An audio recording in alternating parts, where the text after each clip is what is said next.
kind of put the finishing touches on the presentation. I was having a ball. And on July 31st, 1998, I retired after a 20-plus year career. And I had such a good time remembering all of the good things that we did and the important things that we did and how much fun it was. And I honestly got a little nostalgic last night and started missing the submarine service. So I found this what it's like to be aboard a submarine list. And number one is spend as much time as you can indoors during the daytime, stay out of direct sunlight, go to work only before sunrise and come home after sunset, was part of being in the Navy. Repeat back everything spoken to you, repeat back everything spoken to you. And you'll see some of that. We'll play a video here in just a second. But communication was so important in the operation of a submarine. So if somebody gave me an order, I had to repeat it back to them so that they knew that I understood what we were doing. And that everything we ever did on a submarine, starting up the engine room, taking the lines off to go to sea, it didn't matter. We had to communicate very clearly and very concisely about what it was that we wanted to do. And the last one here, which really drove it home, is put lube oil in your humidifier instead of water and set it on high.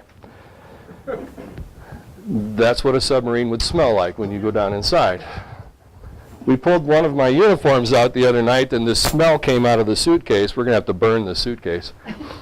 But it was a mixture of oil, diesel fuel, sweat, just you name it. And that's pretty much what the inside of a submarine, very stale air. And we're going to talk about all those different things that we do while we're underway. There'll be some humor. There'll be one or two somber moments, but more humor than not. So this is what I looked at when I decided to join the Navy. I met my wife in January of 1974. And I think we got married in 1977, and I think for those 3 years, I talked a lot about joining the service. And I tried college, I tried working for my dad, and we have been married about a year, and I finally just said, I need an education, I can't pay for it, so I think I should go join the service. Well, I had 101% support from Carol, and I went and signed all the papers, and then I went to work and told my dad, who owned the company. I told my mom, who was the office manager. And I said, well, here's what I've done, and here's where I'm going. And they tried hard to talk me out of it. My dad was in the Navy in World War II, and it was a much different Navy than the one that I had the chance to join. It had matured a little bit, but he was pretty upset in that I was not going to enjoy the next 6 years as I learned about the Navy nuclear power program. And they did come to my retirement ceremony 20 years later, and we're quite proud of the things that we had a chance to accomplish. So this is what I saw when I joined. The submarines on the lower left, the aircraft carrier, the planes, and I was going to go join the service, and I was going to be a part of this. And I was going to have a lot of fun doing it, and it was a patriotic thing that I should do. My dad always told me that I should always give back to my country in one way, shape, or form. So, next slide. While I was going through boot camp, they asked me a question. You're going to go be a nuke machinist, mate. Would you be interested in the submarine service? And I said, sure. Tell me what that's about. And, well, you can go to an aircraft carrier and be part of a crew of 5,000, or you can go to sea on a submarine and be a crew of 125 to 150. And I'm not one for big crowds. And I am one for trying to know everybody when you get a chance to go to sea, if you have to be around that. And they told me about the camaraderie and all those things. And I thought, yeah, I'll volunteer for the submarine service. You know, the acronym for Navy is never again volunteer yourself. I have no regrets about joining the submarine service. I didn't realize what I was going to have to go through in order to get there. So yes, they do test you, and they do some things, but So I decided that was the way I was going to go. So now I'm full of patriotism. I know I'm going to go to the Submarine Service. All right, let's get into boot camp and let's make this thing happen. Oh yeah, this is the other part they sold me on. When you come home, this is the kind of stuff that you get each and every time. I was married, and there's only one that I actually hugged when I came back from sea, but submarines are sexy. Submarines are, you know, all of these great things, and you're always welcome back, so that was always part of it. They didn't show this for the surface fleet. I don't know why, because I guess they were trying to convince me to be a submariner. So that was part of that was the cool part about being in the service and always coming home. So.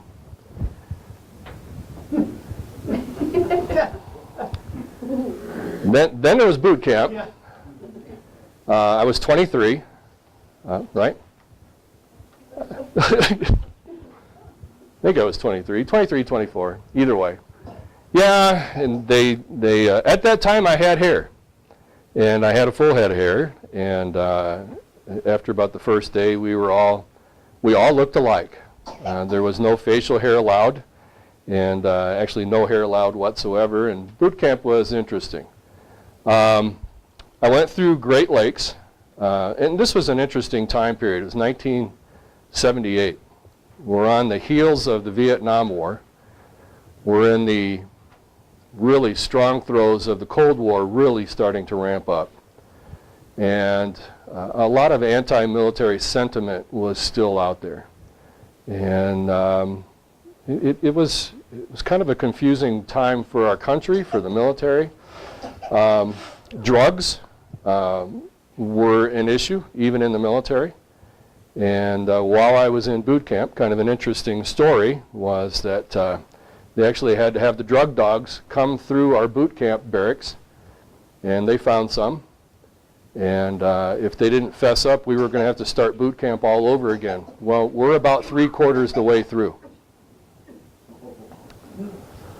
And I'm looking, this is August, and I'm looking at September, early September, that I was going to graduate from boot camp. I was going to get to see my wife again and move on to the next duty station. And I had no desire whatsoever to start boot camp again. And finally a couple of guys fessed up and they were gone. But it was kind of, it was a very interesting time and a very interesting perspective. I will tell you that when I did leave the military, that the drug tolerance was absolute zero. And we had even stricter standards than the California State Patrol. We could not have anything in our blood system, whereas the California State Patrol allowed some kind of very small percentage, which was unusual. And I had a chance to tour the lab where they did those kinds of things. And they're very interesting. But they gave everybody the benefit of the doubt. But once you tested positive a second time, you're gone. And like I said, a confusing time for the country and for our military. But yeah, I remember a gunnery, or a first-class gunner's mate that, yeah, he got in your face. And I learned how to properly fold a T-shirt, how to get my socks and everything squared away, and how to make a bed. And to this day, Carol will not ask me how to make a bed, and I refuse, because I can't get a quarter to bounce off the bed anymore. So it's next, please. All right. So part of submarine school, part of the submarine qualifications are you need to learn how to battle any kind of issue that happens on a submarine. In the video that we'll show here in a little while, you don't have a fire department, you don't have a police department. You are all of those things when you go to sea. And as you can see, the picture on the left, we have to know how to get into damage control gear in literally under a minute, and get all this protective gear on, get breathing apparatus on, grab a fire hose, pressurize the fire hose, and start fighting a fire. And it's got to happen this quick. And everybody on that submarine has an assigned duty for whatever they're doing. And they all have to go take care of these things. We are on our own. We don't have any help out there other than ourselves. which that's the part that makes the submarine community such a unique force. Yes, we're the silent service. Somebody mentioned earlier, how come Jerry's not silent? He talks too much, kind of thing. But back up just one. Yep. The tower on the right, that's 200 feet high. And that's a training tower. You go in at the bottom. It is full of water all the way to the top. And you're in this little round 8-foot diameter area. And you know there's 200 feet of water above you. And you have to prove to the divers all the way up that you can escape from a submarine. And so they pressurize this compartment. They equalize it with the water pressure that's there. And then you kind of go out from underneath a bubble and you go to the surface. Well, if you don't breathe out on the way up, because the pressure gets less and less, your lungs start to expand. So what they teach you is to play Santa Claus all the way up. You ho, ho, ho all the way to the surface. Take a deep breath and ho, ho, ho. And that's the longest, seemed like 3 hours to get to the top of that surface, which in essence took us, I don't know, 35, 40 seconds or so to get up there. But it's terrifying. And you know, you can't breathe in, and your whole goal is to breathe out so that your lungs can make it all the way to the top. So once you pass that, then you get a stamp of approval, and you go on to the next thing. Go ahead. Part of submarine training is learning how to fight flooding. Now, in the submarine service, the inside of the submarine is called the people tank. Okay? That's where we all are. And our whole goal is to make sure that we do not let water into the people tank. So we have to learn how to stop flooding. Now most everything in that submarine is cooled by seawater. The seawater comes in through the hull into piping, cools something off, and then goes back out again. And we have a continuous supply of seawater, obviously, because it's all the way around us. And sometimes these pipes like to develop some kind of leak. Now, in the old system, they were bolted together flanges. Today, everything is welded and tested.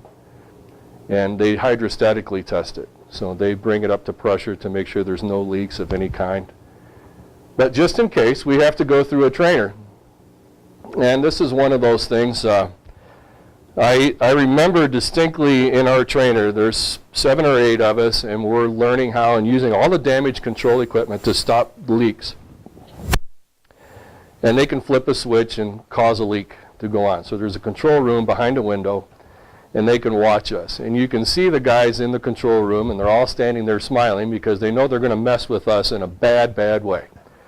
So I'm in the engine room, I'm by myself, and they hit flooding. So I get on the emergency phone, and it's flooding in the engine room, flooding in the engine room. And then you hear all the alarms go off, and your buddies show up to help you out with flooding. So we got all the leaks stopped, and we knew there was one behemoth leak in this. We'd heard rumors about this thing. It's a pipe about this big around. It's pressurized with very cold water. And for about a split second, the 7 or 8 of us stood back with kind of a sigh of, hey, we stopped everything, and then everybody went like this all at the same time, and they hit that switch, and the coldest water I had ever felt started spraying out of this pipe with more pressure than we had dealt with before, and the water in the room is beginning to rise. And finally, we get it at least to slow down, and then they secure the simulation of how we did that. And I just distinctly remember that look in everybody's eyes of, yeah, oh, and then here it came. So, but that's what it looks like. And I don't know if you can see him or not, but down here at the bottom is the back of somebody's head. Right here at the bottom. So he's got his head right down in there to try to help out the gentleman on top to get this water from coming out from these pipes. So, go ahead. That's home. It's about 6 feet long. It's about 2.5 feet wide and about 3 feet deep. And this piece right here lifts up, and it's a pan about this deep and the size of your bunk. And you, that's where everything had to go. You had one more small locker that you could put in there. So you could put candy bars and other things that you wanted to take with us. But most everything that you took with you had to fit in that bunk pan. Okay? The white bag on the back side, that's also part of being a submariner, is you get to sleep with your dirty laundry. Okay? So if you've had a bad day and it got kind of warm back in the engine room, and yes, your suits, I should get this out. This is what we wore underway. And before anybody asks, yes, I can still fit into this. This is what we would call a poopy suit. Okay? The name, the submarine qualifications, which I'll talk more about, but it's more of a lint-free kind of jumpsuit. And don't ask me why we call them poopy suits. We're going to keep this G-rated, okay? But yeah, and you were allowed 3 or 4 of those underway that you brought with you. Some guys would learn how to sneak more. But yeah, that's a laundry bag back there. And you did. You slept with your dirty laundry. And the smell in a room with 9 guys, with all of that going on, let's just say I never made Carol do the laundry when I came back from sea. I always put the sea bag in there, and I would do the first time it got washed, and then she would do it the second and third time before she would allow it to stay in the house. It stayed in the garage most of the time. This is a curtain that you can draw for privacy, and then right above the, that's a blanket on this end, is a pillow, and then there's a ventilation duct right above your head, and it blows fresh air, supposedly, into your bunk. And that takes a suction down there at the end. There's a little foot locker at the end down there. So it's a space about this big, and it has a ventilation duct that goes all the way around and blows that air out over your head. Those with a good sense of humor, I had a very good friend, Eric Ramsey, who thought this would be really funny someday. He knows I'm in my bunk reading a book. And I heard this whoof, whoof. And the next thing I know is my entire bunk space is full of baby powder. And it just went poof. Well, you can't hardly breathe with that much baby powder floating through, so I opened the curtain and all I hear was running footsteps going the other way. So things to keep yourselves entertained. I don't know how else to describe it. Just throw a bunch of baby powder in the air, walk into it, and try to breathe. It's about the only thing I could imagine. But those are the things that we would do to kind of keep each other entertained. Behind the laundry bag is emergency air breathing apparatus. So if something toxic air happened in the submarine for some reason, and you were in your bunk, and you needed to get on a forced air breathing apparatus, you had your own. And that's where they kept them. So that plus all the spaces around the submarine as well. Go ahead. There's the spacious walkways. Everywhere you go is surrounded by equipment. I don't know how else to describe that.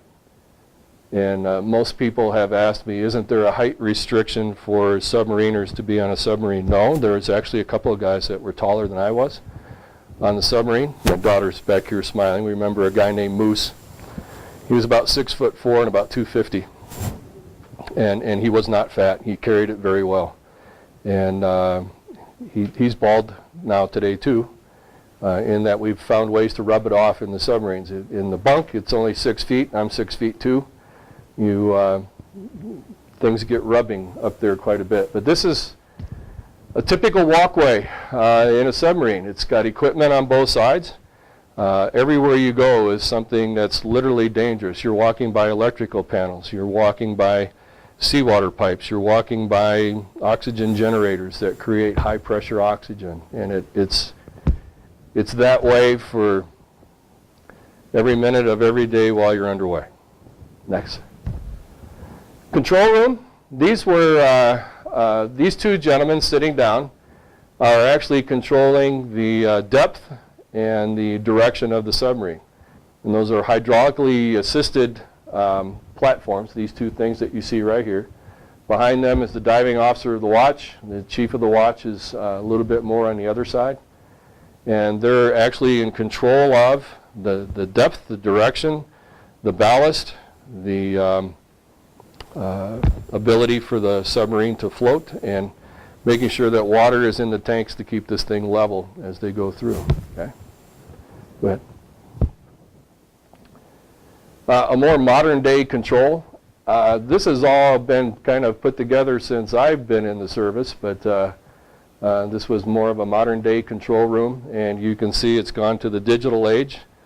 When I first started, it was water in tubes to see the position of the submarine kind of thing, whether we were listing one way or the other, or we had an up bubble or a down bubble, and now it's all computer games. Next. Did I tell you how much I enjoyed coming home? This is actually a statue, and Ed and I were talking about this morning, that people are protesting this now. So, yeah, I did enjoy coming home each and every time. Always fun to see the ladies on the pier. In fact, one time, we had just finished the patrol on USS Florida, the first submarine that I was assigned to, and we were coming up on the pier, and we could see about 100 ladies on the end of the pier. And we got within about 200 yards of the pier, and the captain said, we're going to have to put the smoking lamp out on the submarine, because all we could smell was perfume. You know, wind was coming down, and it was 100 different aromas of perfume. And it smelled really good because we all stunk really bad. So we had fresh air, we were ventilating the ship because we were on the surface, and then you got that nice waft of perfume that came over. Next. Yeah, when you're underway and you get a chance to be up on the sail, which is the top of the submarine, it's very cool to get up there early in the morning.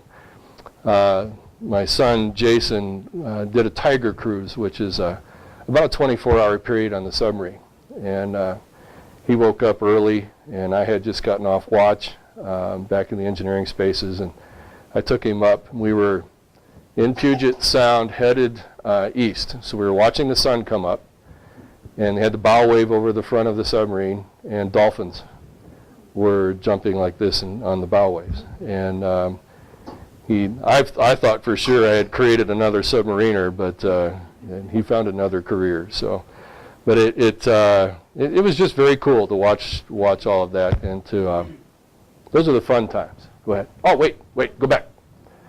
All right. So the helicopter on the left. This is a story. We're off the coast of San Diego, and we're playing war games. And so we get in the periscope, we can see a picture of an aircraft carrier, and with the crosshairs on it, okay, which is a really cool sight. They launched a helicopter, and they would lower sonar buoys into the water, and we could hear them, and what they were doing was looking for us as part of a game. And we weren't where they said we were, and they argued that we were. And finally the captain came out and he said, all right, surface the boat. So we popped up on the surface, and out of the door of that helicopter it opened up, and you could see guys in there with cameras and pointing, and ooh, we scared them out of the water, ooh, and they're just as happy as can be. And the captain said, I've had enough of this, and we submerged and went somewhere else, and they didn't find us again. So they thought they had made us surface. As it turned out, no. We had control over that. Here you see how a submarine is put together. A double hull. Inside here is the people tank, and on the outside is ballast tanks. And those ballast tanks, when they're full of air, is what keeps the submarine on the surface. And when you allow water into those, the buoyancy of the submarine becomes a little less positive, and we can keep the thing underwater. So, next. Yeah, how many of you guys remember the ETicket rides at Disney World or Disneyland? This was the old-fashioned ETicket ride. We would, to prove that our submarines could do this, and we actually have a lot of fun, from different depths, it was a requirement to prove that the submarine could do this. We would do an emergency blow from different depths. And in these cases, I don't know exactly what depth they were, but what happens is the control room, there's 2 levers up there that'll get the submarine to the surface in a hurry. He throws those 2 levers. That takes 4,500 pound air, and that air opens valves. And those valves allow about 3,000 pound air to enter the ballast tanks. And when those ballast tanks get full of air, that submarine becomes very buoyant. And so we have a certain bell on, or a certain speed of the submarine, and you get an angle, as you can see here. And when you reach the surface, this is where you get these really cool, sexy pictures of submarines coming up out of the water. And probably the most you'll ever see of a submarine as far as that goes. But we come up, and then you can feel the thing kind of edge over this way. The reason we put speed on the submarine is that if the submarine decides to slip back in the water, that's never a good thing. So we keep a speed up. And then the next thing you hear is the captain on the 1MC, which is the ship's announcing system that the ship is on the surface and operating normally. And everybody can chill out. Yes, sir? Sorry to interrupt. Is that what happened when that submarine came up under the fishing boat in Hawaii? Yes. Yeah, you're supposed to clear the area before you perform this evolution, and I can't tell you what happened, but yeah, there's other stories of submarines bumping into each other and so on, especially during the Cold War. But yeah, that's the rumors that I've heard, or the report that came out of that is that's unfortunately what happened. Okay, and please ask questions as we go through this. I can stand up here and talk all day long, if they let me. But please feel free. Thanks, Dave, and please ask questions as we go through this. So this is it's quite fun. But on the inside of the submarine, if you take this room and you put it at a 27-degree angle, and the world. Not one part of the submarine is level. Everything is like this, okay? And you'll see some funny pictures of people leaning forward, but they're just keeping their normal center of gravity. I remember in the engineering spaces that we literally walked up the backside of machinery and back down again as the submarine was doing angles and dangles. And first day or two at sea, the captain wants to make sure that everything is seaworthy and secured so that nothing falls around. And the announcement, rig ships for angles and dangles, and you'll be going along and all of a sudden the nose just takes a dive, and we're headed down at a very good clip, and when we get down there we level off, and then we let everything kind of settle out, and the next thing you hear is nose up, and we're headed towards the surface. We don't get there all the way, and we'll do that a couple of times, just to make sure that nothing's going to fall out or cause unnecessary noises into the ocean so that we can be found. So, go ahead. Yeah, I couldn't help it. This was just a cool picture. The periscope picture on the left, and then the periscope picture on the right, just some of the things that we get a chance to see. Go ahead. When I first reported to the Florida, I'll talk about the first submarine that I was assigned to. It was a Trident ballistic missile submarine. And the third in the line of the Ohio class. So there was the Ohio, the Michigan, and then the Florida. When I first got to, if you've read the paper, when I first got to Electric Boat Shipyard, I couldn't find the submarine anywhere. And then they took me on a tour of the shipyard, and I noticed that the SSBN 728 was in pieces. And it was inside this large building. And this is kind of a different representation of that, but they were actually sliding the engine room into the hull and mounting it in there, and then they would put the hull pieces together and start welding it up. And I said, boy, this is going to be some fun duty in a shipyard. Remember, you're going to go to sea on a submarine that was built by the lowest bidder.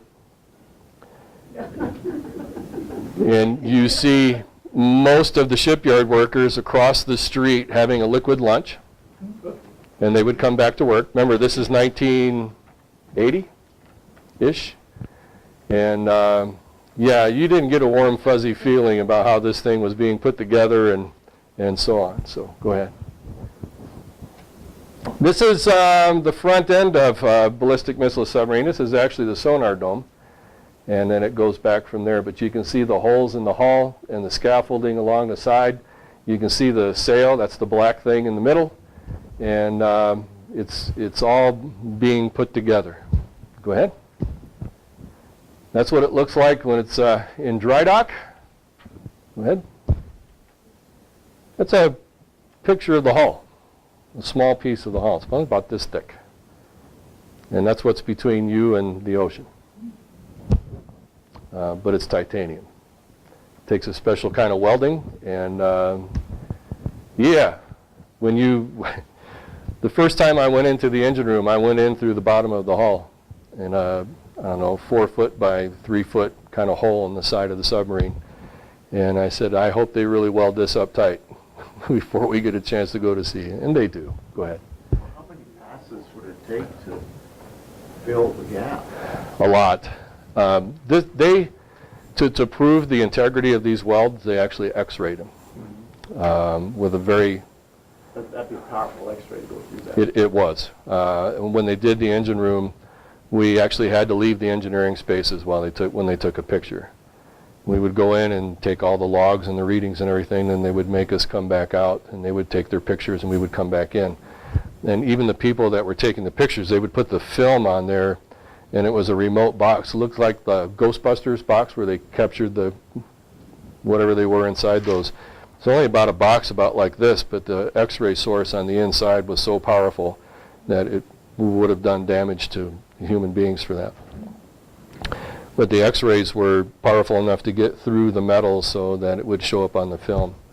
And I remember several evenings doing that. So,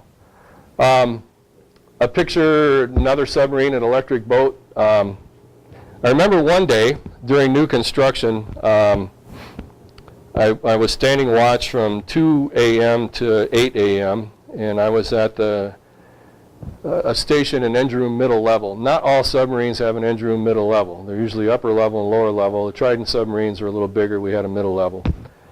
And there was welding going on all around me. And so I sat there for 6 hours and staring at a gauge, basically, and making sure that nothing happened in the reactor plant. And I got off watch and my eyes felt terrible. And the corpsman, I went to the corpsman. I said, man, I've got something in my eyes. And he looked and he says, you got flash burn. And he put some ointment in my eyes, and I almost kissed the corpsman how good that felt. So they put 2 bandages over my eyes, 1 over each, and took me home. And I don't quite remember what Carol's reaction was, but I remember coming up the steps, and it was more of a like, what did he do now? And it was flash burn, and it lasted. It was like sandpaper on the inside of your eyes. And whenever I see somebody strike an arc on a weld, you want to see how somebody quickly turns their head away. I never want to have that feeling again. That was quite bad. But that's part of being in new construction. There was all kinds of shiny pipe, stainless steel pipe around me. and just the reflections and where they were, and it was just enough to get my eyes. And I've had no long-lasting effects on that, but just one of those things. Next. Another picture, kind of the same thing. Go ahead. What's the flat bottom? Go back. It's really not flat. It really is round. Round? Sorry, Joe. Okay. Up here it looks flat. Yeah. It's really not. This is a cone, and it really is round up in there. Sorry if you can't see me. This is the submarine's actually sitting on specially designed rail cars, so that they can continually move the submarine out of the building, and then they can move it laterally, and they put it on top of a platform, and the platform actually sinks down into a dry dock, so that where it's at, it's going to move several feet to get to the point where we can actually submerge or put it into water. Okay. I understand that, and I had to look at it a little bit too, but it really is round. Okay. Go ahead. Kind of another view of the whole thing. Gives you an idea. Over there on the left is a gentleman with a hard hat, so it kind of gives you the idea of the size of the submarine. Okay. Next. At least you don't have to paint those things like you do a surface area. Yeah, we did. I didn't. It is, yeah, believe it or not, the paint does wear off after you've been at sea a couple of times, and there's patching and different things you do, touch-up paint, because you, yeah, and salt water obviously corrodes. So as soon as it finds one hole where the paint's not covering something very well, that salt water, and then you get it into an air environment when you come back up to the surface, well, that salt water, the metal and the air, off the rust goes. So the Dolphins. How many in here are submariners? I had a hunch, okay? You had this look on your face like, jump in anytime you want to. I'm enjoying it. All right. Well, which boats, or boat? I've done 5 of them. I've done Carver, Flying Fish, Miami, Louisiana, Memphis, and back on Miami. Man, when did you retire as? Okay. And what? Okay. Like fishing like Gary's. Yeah. How many tons does that weigh? Oh, they go more on what it displaces, and I knew somebody was going to ask this today, and I really don't remember how much water it displaces. Was one of those a Trident? I thought I heard Louisiana. Yeah. Okay. I've done Yukon. Electric boat. Yeah. Fun times. Yeah, Yeah. All right. So to try to describe these things, these dolphins, it's called a submarine warfare pin. And what I have a picture of down here is a wiring diagram of a Corvette. Okay? So here's how I'm going to explain this. If you bought a brand new Corvette today, in order to get a warfare pin, you would have to draw a one-line diagram of every system inside that Corvette. You'd have to explain how it works and the set points of any alarms or protective functions for this, where on the Corvette all of these things were, okay? Yeah. And if somebody would ask you, when you turn the key to start the Corvette, how does all of this work so that the starter goes and the engine turns over? So to get this, you have to know and understand each of the systems inside the submarine, and you have to be able to explain where all the major components are and how you operate them, so that in case of emergency, if something happens to me, you're able to go and do what needs to be done to protect the submarine and all the people on board. So that's what these are. And it was quite the qualification process. and I hated navigation equipment. Sorry, I'm kidding. Yeah. In the engineering spaces, where I qualified back there, it was even more detailed than that. For each of the engineering systems back there, it didn't matter if it was electronics, it didn't matter if it was the electric plant, the steam plant, the nuclear power plant. We had to know how everything operated and know where everything was in the engine room for casualty control. And later on, how I could put bugs in systems to make things happen so we could run drills in the engineering spaces. So, but that's what, so when you see somebody with one of these, they have gone through a qualification process that I've never seen anything like it before. And pilots will tell me they have to do the same thing, whatever. Sorry, Lou. How hard is the rubber band to know how it works? Yeah, the rubber band, it's hamsters. We've graduated from rubber bands in the balsa wood airplane kind of thing. We have to feed the hamsters now. But you also, Yeah. all of that stuff was double and triple redundancy, wasn't it? So Yes. it was like the same thing, triple. Yes. For the electronics, everything had a backup, especially for the operation of the nuclear power plant. Those guys knew how to chase wires, and then when everything went digital, they had to understand how all of that worked. And I had to be able to explain how their systems worked, where all their things were, I'd walk up to a cabinet and I'd have to know what each of the switches did. And if I did this, what happens? I actually had to stand watch for part of my qualifications and operate the electric plant, the reactor plant, the steam plant, and the throttles, let alone all the mechanical things out in the engine room. So it was fun. Yes, sir?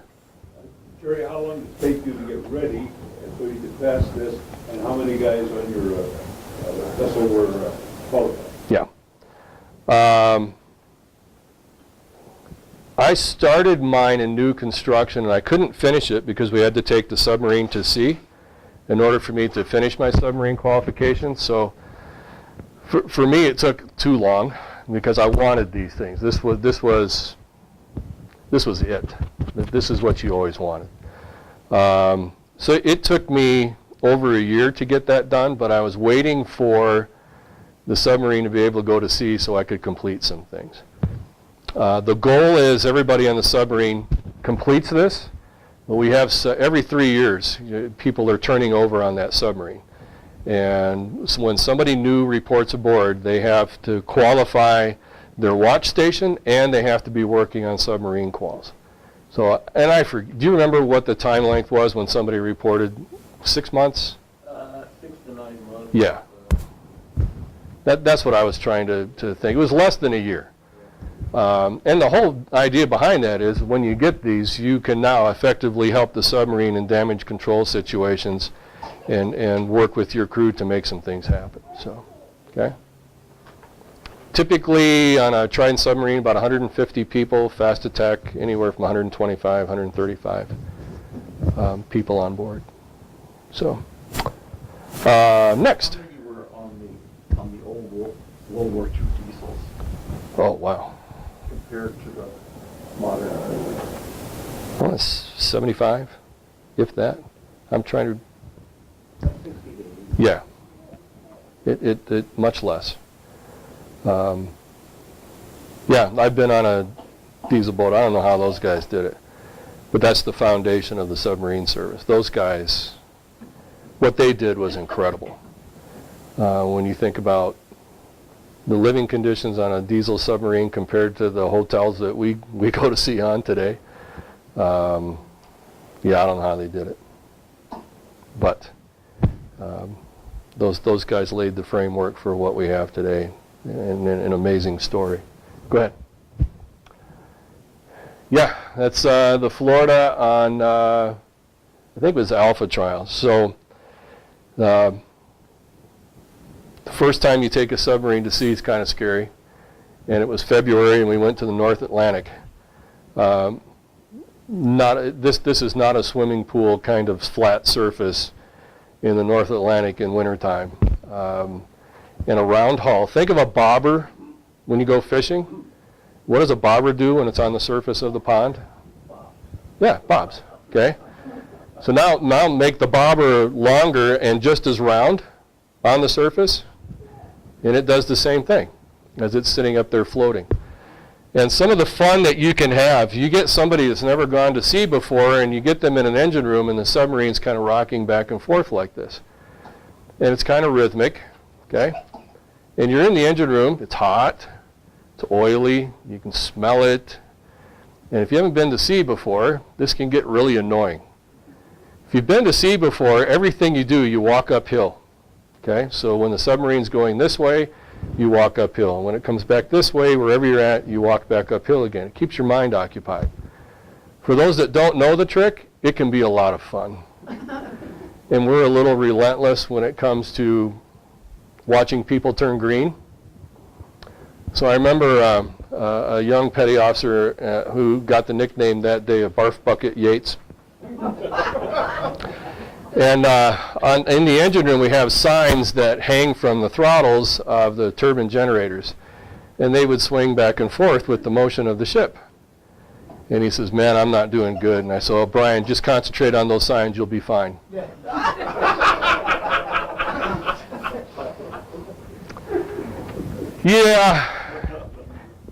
I don't think he ever me after that. And you have to be thick-skinned to be a submariner. You really can't tolerate that. I mean, it's true that happens. Dramamine, and then they have these little Band-Aid type patches that you can put on here that helps with motion sickness as well. And trust me, the first time I went out, I think I had those patches everywhere on me, so I am not going to get sick. And I didn't. And just, bless you. It's my granddaughter. It's yeah, I was not going to get sick. And at the end of my career, we could be on the surface in the roughest of seas, and I would just look around, and I was fine. It just didn't. And then about 12 years after I retired, Carol and I went on a cruise, and guess who got seasick? It's like, ooh, this is not, and she was kind of smiling about the whole thing. So as big as, this thing's 560 feet long, okay? And you would think that it doesn't move around a lot. Well, these things, it's like a cork. The ocean is a huge pond, and this thing's just a cork on that pond. And they do move around. And it is, oh, for the love of Pete, can we submerge this thing and go? So, go ahead. Did I tell you how much I like coming home? Lower left is what we call the flight deck on a Trident. Sorry, Joe. Joe's got to keep me in line. I have to stay closer to the TV.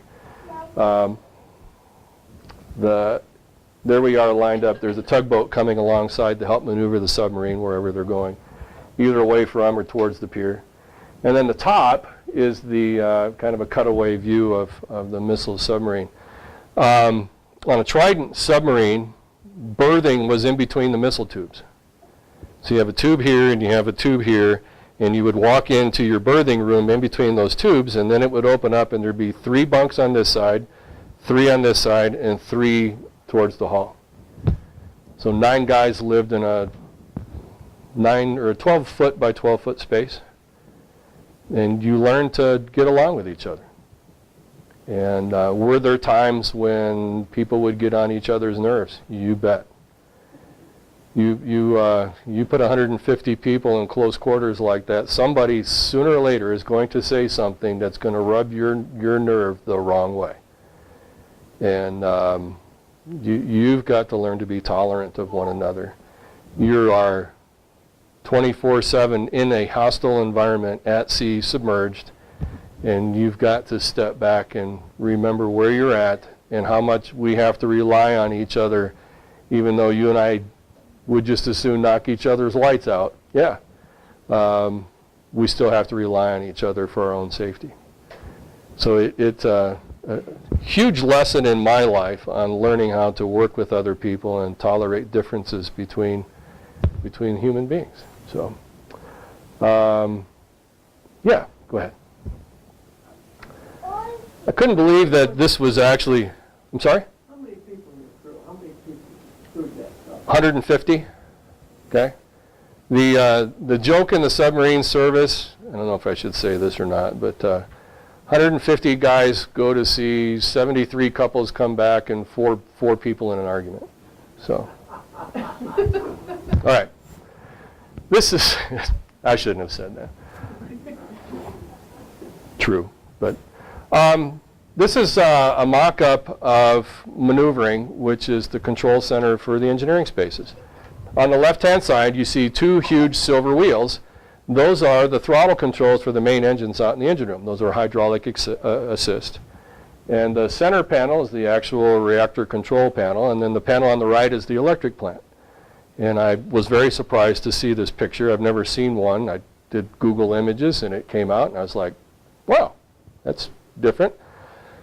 In the engineering, my wife and my family and relatives have all toured a submarine, and I could never take them back to the engineering spaces, so I could never show them where I worked. And that was hard.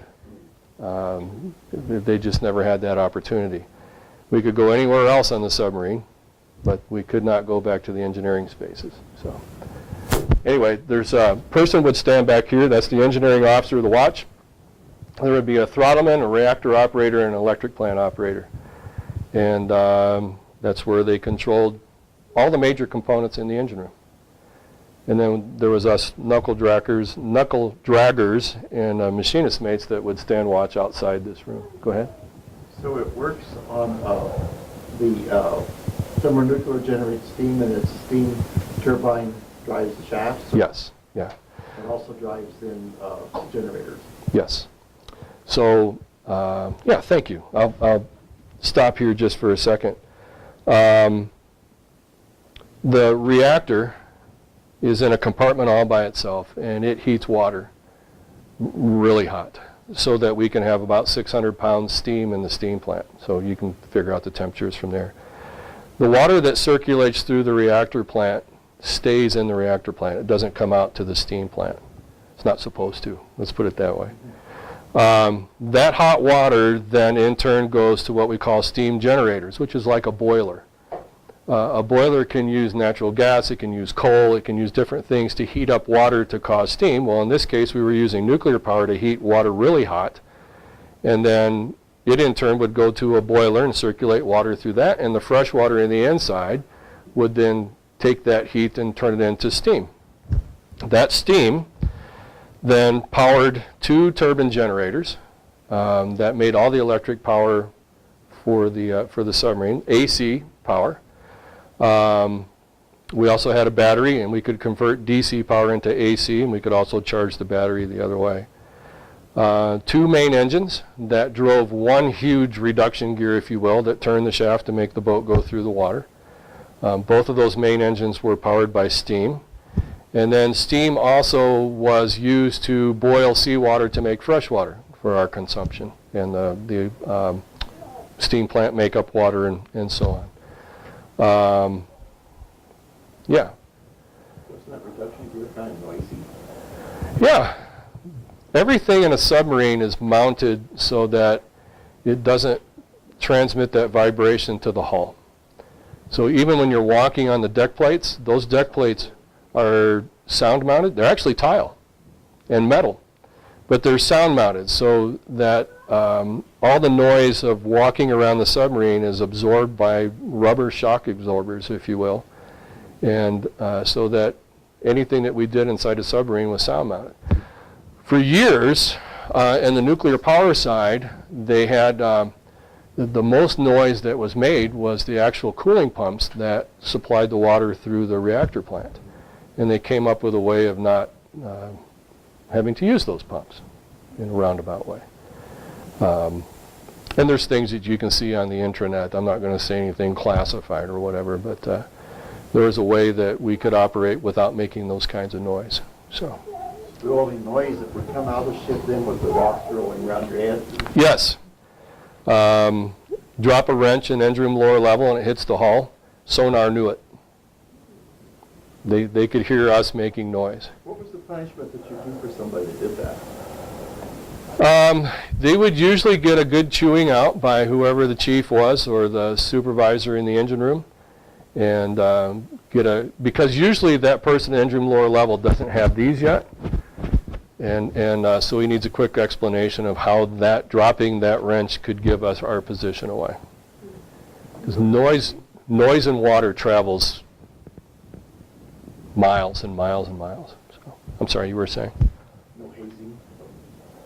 Blanket parties to teach him to be better. No, not on that aspect. We'll talk about hazing here in a little bit. Trident missile submarines, this was their job. And I was on board the USS Florida. We were off the coast of Florida, Cocoa Beach, and we launched a Trident missile. And we actually had to wait 2 days because Russia would not acknowledge that we were going to test fire a missile. Because in early 1980s, you didn't fire missiles without telling Russia that we were going to do that, height of the Cold War. And so we had to wait for them to acknowledge that we were going to do that. So we did. And that missile landed on an island off the coast of Africa. Talk about reach out and touch somebody, but that's what they did. And this is such a unique thing, that the missile actually goes up in a bubble of steam and air, and enough that this bubble forces the missile up into the air above the surface of the water. And just about that time that missile starts to hesitate, the rocket engines fire and it's gone. So, next. Sometimes it doesn't go right, okay? Yeah, we were still learning, I think, and as things went across, but it is.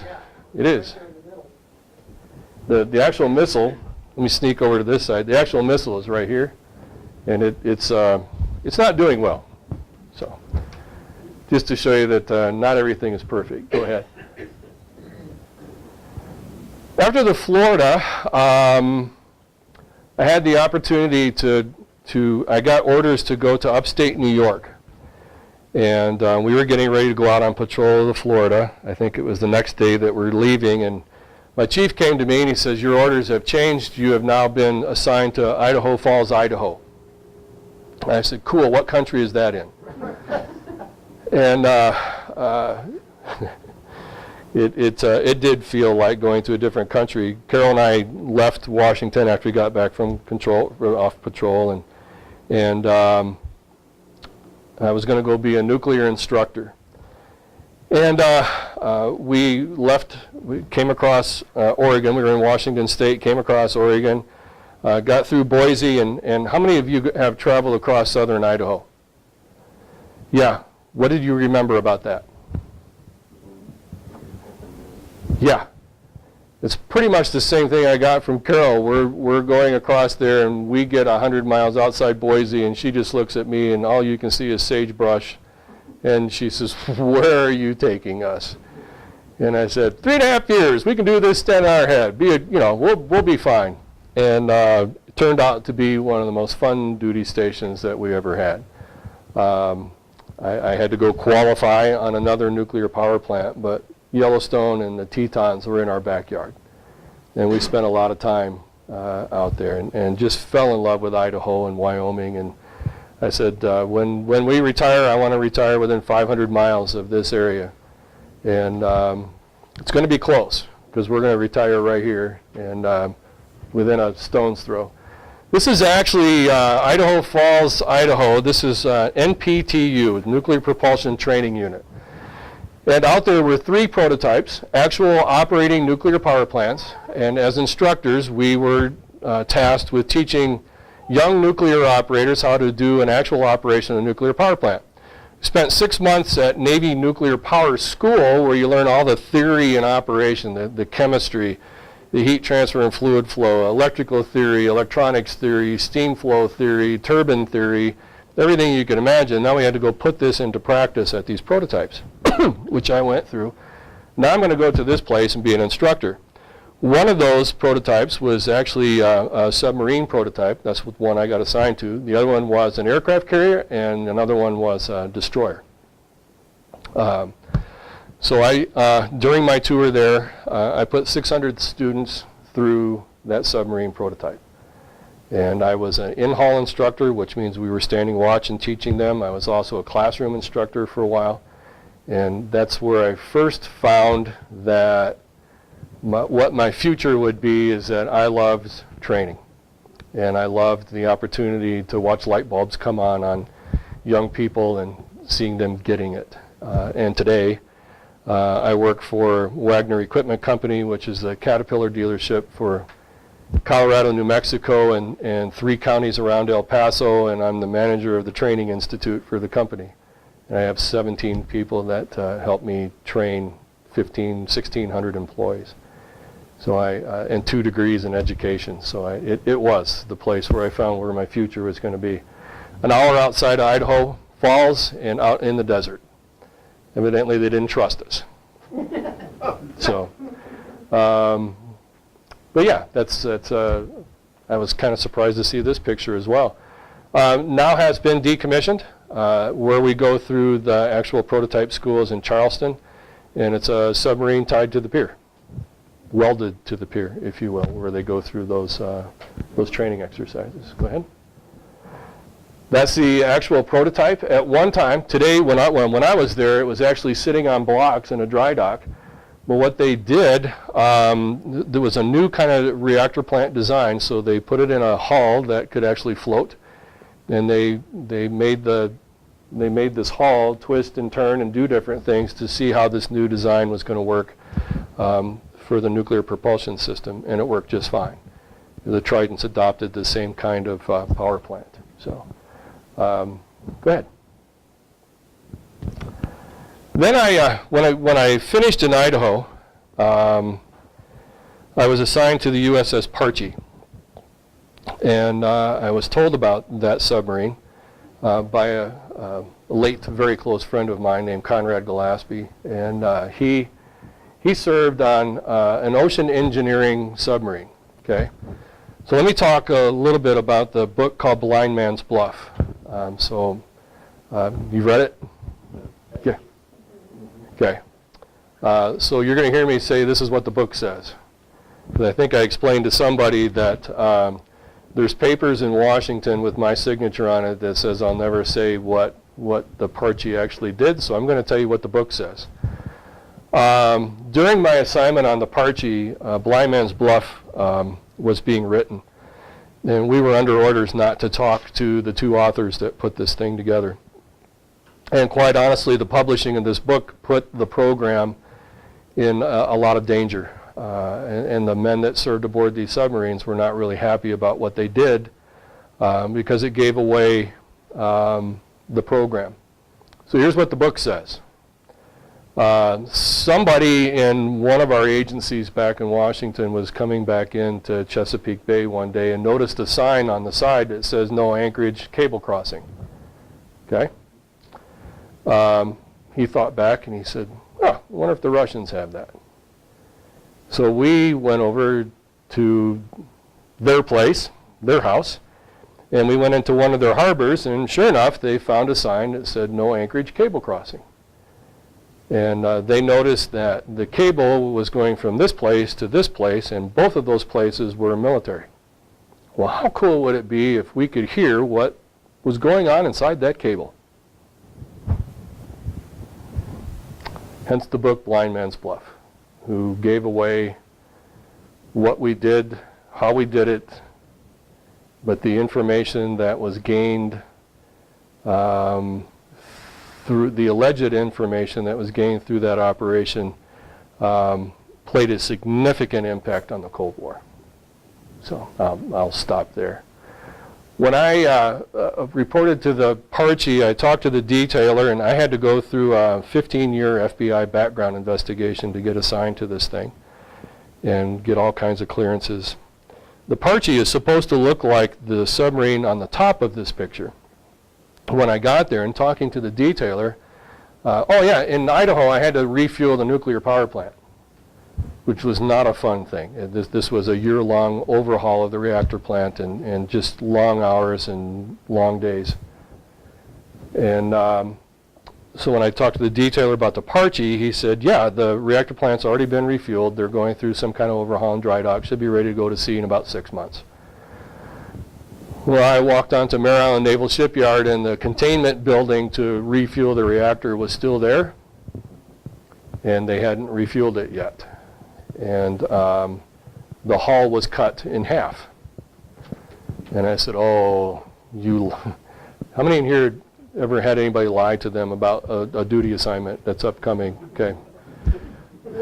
And I wanted to call him back, but I needed him to be my friend for my next duty station.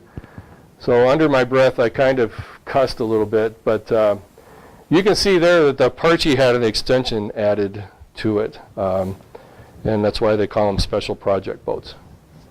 And so that was being welded on, and we had to refuel the reactor plant and go through all the testing of all those things. So for the first 2 years that I was assigned to the Parchie, we were in dry dock. While we were in dry dock, how many remember the Oakland A's and San Francisco Giants having a World Series together? The Bay Area Series. And right before Game 1, I think it was, they had an 8-point-something earthquake. So now, you're in a submarine. The submarine is sitting on blocks, and so it's not cushioned by water. You're actually sitting on the ground. And by the time it reaches Mare Island Naval Shipyard, it's a 7-point-something earthquake. We honestly thought the crane next to the dry dock had fallen over and hit the submarine. Standing in the engine room on this submarine, the submarine lifted up like this, slammed back down, and then rolled back into place where and the blocks are curved like this. So it settled back into the blocks. And within seconds, the front end of that submarine lifted up again, slammed back down, and rolled like this several times. And we had just finished some steam plant testing the shift before, so the engine room's still kind of hot. And we were thinking our shift was going to be canceled and we were going home. We spent the next 8 hours literally crawling around the engine room and the reactor plant to make sure that everything was still fine, which it was, because it's all, I mean, it can withstand depth charges and those kinds of things, so everything's mounted really well. And then to go home and see San Francisco in shambles and so on. But you would think that an earthquake in a submarine wouldn't mean too much. Sure, if it's in the water, but we were sitting on the ground. And a pretty frightening experience for a while, because it really felt like a couple of those rolls where it was doing this settling back in the blocks, it actually felt like it had gone far enough that it could have set back down or rolled over. And we were pretty nervous there for a little while. So that's the Parchie. It is a Sturgeon-class submarine, but it had an addition to it. It has since been decommissioned, and we may be shaving, well, some of us may be shaving. We may be shaving with it the remnants of the hull after that. So I found out it was decommissioned after it was done, and I felt bad because I wanted to go to the ceremony to be a part of that. The next 2 years on the Parchie was spent basically preparing everything for missions that thing did. And there's actually a DVD out that's called Blind Man's Bluff, and it's the two authors talking about what these submarines did. So the Parchie, the Halibut, and a few others are prominently mentioned in their book. That submarine has the record for the longest time at sea, 126 days straight. When we went to sea, we would actually be walking, that passageway that I showed you earlier, we would actually be stacked about this high with food. And we would be walking on food as we went around the submarine. Couldn't keep any food in the engineering spaces, which was really good to be an engineer. But everywhere else, in my rack, or in the floor outside my rack, it was stacked 2 deep with cans. So we actually had to move cans out of the way in order for me to lift up my bunk pan so I could get in there and get to stuff that I needed to do, and then put the cans back in. And we had to eat our way down to the decking that it was before. So, okay, next. So somebody asked me about hazing. Chief's initiation. this was before we, before Chief's initiation was toned back quite a bit. So this tribe up here is let's just say for Chief's initiation, I had to dress up like a little lamb. And my buddy was Bo Peep. And the judge had a black robe on and a rainbow afro. And there were boxes full of ice. There was truth serum, which I wouldn't wish on anybody. It's a concoction of cream corn and Tabasco sauce and other things. And no alcohol's involved. It was all pretty straightforward, but a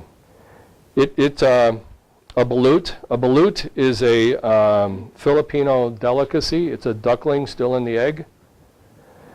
And you're challenged to consume delicacies from Philippines and squid and a few other things. So in a roundabout way, it's hazing, but it's also a rite of passage to become a chief petty officer in the Navy. And the year after I was initiated, everything kind of fell apart, and they required a much more tame and initiation after that. Which, yeah. King Neptune on board. We did have King Neptune and other queens.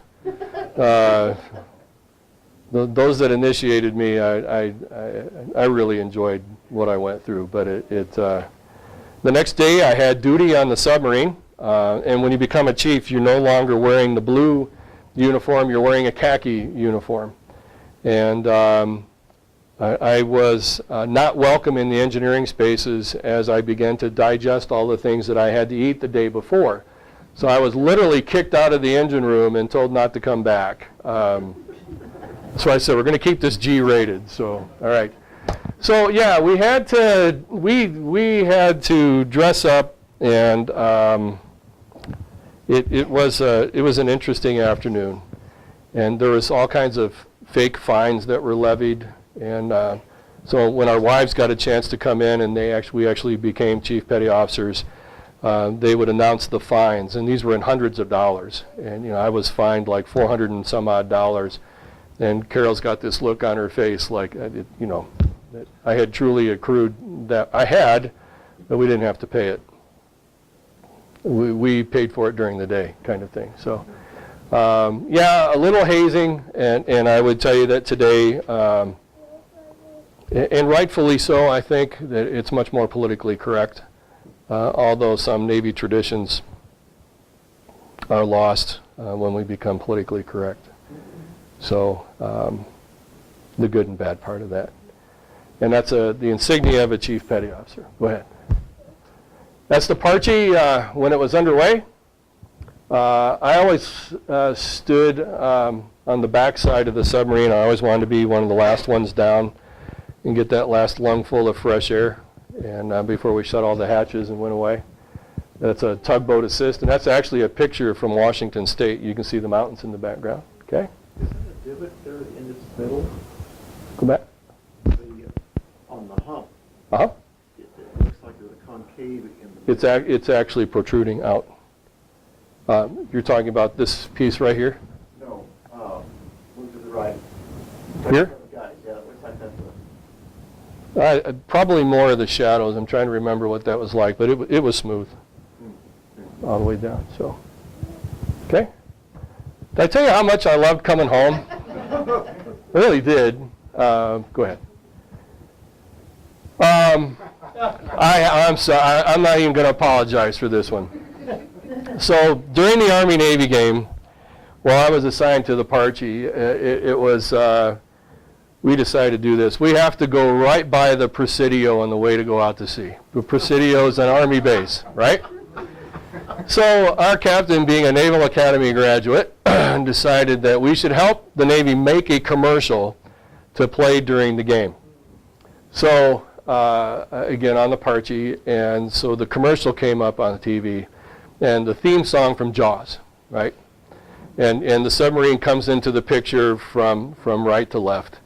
And it comes across, and there's this flag and go Navy, beat Army kind of thing, and sails through the whole time. No words are spoken, just the theme song from Jaws. I panned back out, and you could see Presidio in the background. And there was a few people expressing their opinion about how we should or should not do that. But yeah, it's those vandals out there, the same people that get our sign out in front that do that. So go ahead. Trident Submarine Base. This is what they call Delta Pier. And you can have 3 submarines there. There you can see one submarine. See if I can get over here. This is a dry dock. There's a submarine in here. There's a submarine that can tie up here and another one over on this side as well. So there's one of those in Bangor, Washington, and another one in Kings Bay, Georgia, where they service the Trident missile submarines. Some of them have been changed. When I first reported to the Florida, it was SSBN, and today it's SSGN, because they do different things. Actually, when I got orders to the Florida, when I finished prototype school, I had orders, and the orders were to the USS No Name. They had not named the Florida yet. They had the Ohio and the Michigan. They were talking about calling it the Iowa, and then they brought the Iowa out of mothballs to be a battleship, and then we were going to be the Rhode Island, and they changed that, and finally they decided that we would be the USS Florida. So while we were still the USS No Name, we actually created a ship's patch for the USS No Name. And the corn was because we thought we were going to be called the Iowa, with the barn and the rising sun and golden goodness and the trident forks that are up there. So, yeah, amazing. Next. Next. Okay. We have a warped sense of humor, okay? And anything to have a good time. So speaking of good times, you see the rubber cups, okay, on the periscope? That's to keep light from coming in, and you can see through the periscope and do those kinds of things.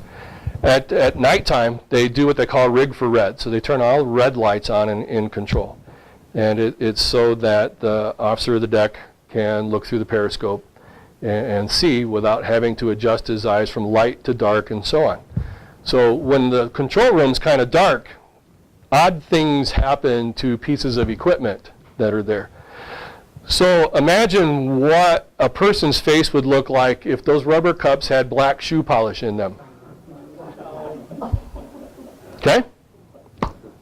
I don't know who would do something like that, but yeah, they would do this, and they would and so on, and they would talk, and then down periscope, and then they'd turn the lights back on, and everybody'd look at the officer of the deck like, yeah, nice, and not say anything for a while, and till they figured out what had happened. And black shoe polish doesn't come off very well. So it's yeah. Next. Probably one of the proudest moments of my life, I became a Master Chief in the Navy. This is, as I was told, a very small percentage of people become submariners, and even a smaller percentage make it to Master Chief. So it was like being the top 1-2% of the Navy, and quite an honor. And that was a fun day. Was that E8 or E9? E9.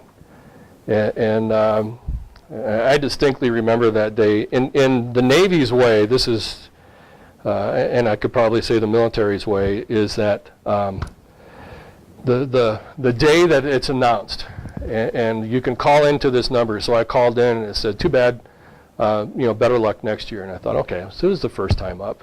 And I said, okay, no big deal, and I went back to work. I didn't even have to go into work that day. I went in just to make the phone call and hang out with some other people that possibly could have made it. And something kept gnawing at me. And so I called the number again. Congratulations, you're a Master Chief. Okay, which one do I believe? And I'm in my office up on the side of the Delta Pier there, and I was actually in charge of radiological controls, which was a really fun duty assignment. And I said, all right, I'm going to walk down to my Master Chief's office and see what's going on. So I get down there, and one of my buddies is celebrating. He made Master Chiefs. He says, what do you know? And I said, I called twice. And the first time it said no, and the second time it said yes. And he goes, give me your social security number. Okay, now this is back when you would do stuff like that, okay?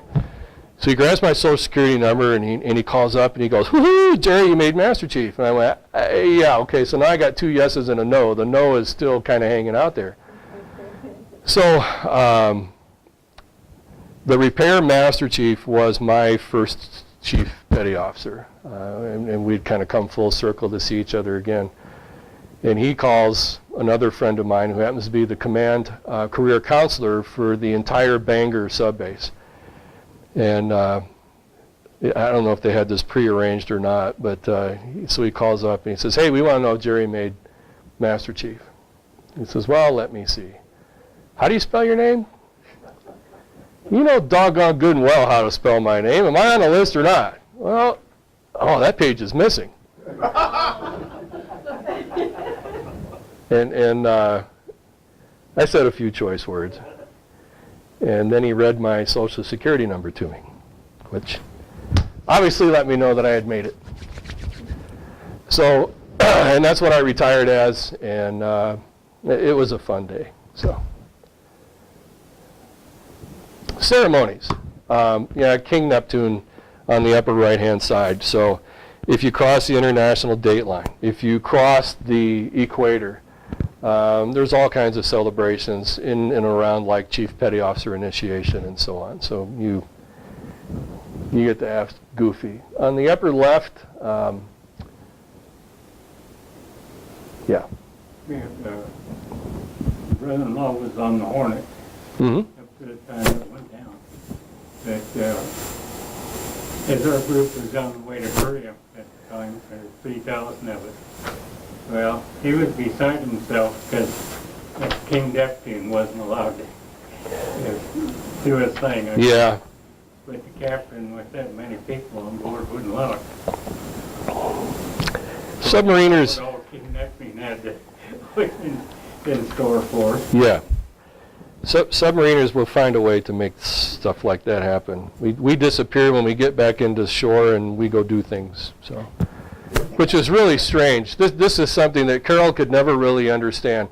You just spent 86 days at sea with the same people, and you see them all of the time, and the first thing you want to do when you get back home is go have a beer with the same people you just spent 86 days with. What do you, yeah. So, upper left, spreading the ashes of a sailor. Lower left is a wreath following a ceremony that I'll talk about here in a second, and then obviously the submarine memorial and different things that happen. Go ahead. Yeah, just a cool picture. It's a Trident submarine with the Olympic Mountains in the background. Yes, the tugs had to assist us. They thought they were all that. Where's Joe? Here he is. Yeah. Yeah. We didn't need those tugboats. Go ahead.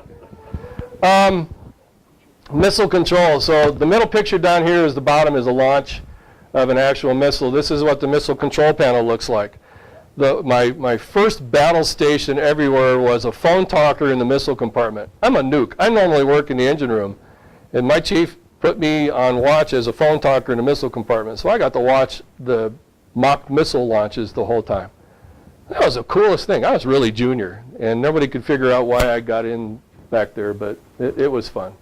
So missile control panel, the launch, that's the trigger that you see on the lower left is an actual, it's like a pistol grip, and when everything's lined up, they hit that. They pull that, and then the upper left is another picture of the missile control panel. Go ahead. Yeah, that's what it looks like when a hatch of a missile tube comes open. One's open, one's coming open, and obviously another one here to my right that you can't see, but that's on the surface, obviously, and they're cycling the hatches. So go ahead. Sailors have a sense of humor. So when the first ballistic missile submarines came out, it had 16 tubes. How many pool balls are on a pool ball table, including the cue ball? 16. Can you see the inside of the hatches here? They're painted like the billiard balls on the inside. So then you make a Triton submarine with 24 missiles, and you know, you can't do stuff like that. But on the inside of the submarine, the missile compartment was known as Sherwood Forest, because all you could see was 24 missile tubes as you walked through there. So yeah, that's a sense of humor. Go ahead. I had the opportunity to be in this twice. This is a demagnetizing place. So this has cables that go 360 degrees around the submarine. And they demagnetize the hull and everything on the inside, most everything. So if you had cassette tapes and you left them in and they were close to the hull, you came back to an empty tape. Okay. How power is that thing? I don't know. That's incredible. Yeah, it was just cool to get nighttime pictures of this thing, because it was just something different. And like I said, I went in there twice. We put the submarine in there twice, but that's it. Signatures? I want to say it was to reduce the magnetic signature of a submarine, kind of thing. I never really did get really clear on that. That's them guys. So go ahead. Kinds of ways to magnetize that thing. Yes. Yeah. Going through the water is going to produce currents. It will. It was kind of interesting how those signatures, I don't know how they get detected or not, but this is the Navy's idea of winter camping. North Pole. I did not go to the North Pole, but you hear about stories of, this was part of the Cold War when the United States figured out that the Soviets were hanging out at the North Pole. The shortest distance from Russia to the United States was across the North Pole, and launching missiles and sending them that way. So we figured out the Russians were doing that, and so we decided to go up and see what we could do. And you would have to find shallow places in the ice, shallow being only like 3 or 4 feet thick, where you could pop the submarine up through the ice and see if you could launch ballistic missiles from there. Obviously a shorter distance. So the claim to fame when you're up there is that you find out where the real North Pole is and you put this flag there, and then you take a golf ball and a golf club and you hit 3 shots. And now you have golfed around the world. Okay, go ahead. Visitors? Go ahead. Did I tell you how much I love coming home? My wife's sitting there like, yeah. Yeah, and each time I came home, it seems like the critters would grow up even more and more. Critter kids. 2 of my 3 are here. Go ahead. Yep, North Pole. Yep. Go ahead. Then you retire. And to make sure that the people that you have made mad during your career, and to make sure that they're not going to allow you back in the Navy, this is how you retire from the service, with the threat of, if you do put your uniform back on, we will finish the job here, okay? Not true. My retirement ceremony was very special, and as I said, my folks did come, despite, hi Mike, and a wonderful day. And finished up a 20-year career and had a ball doing it, so. Yep, next. All right, so here's the questions I get. I got just a few minutes left. Which movie out there is the most realistic to being on a submarine? Okay? Yeah, so who here can name all the movies?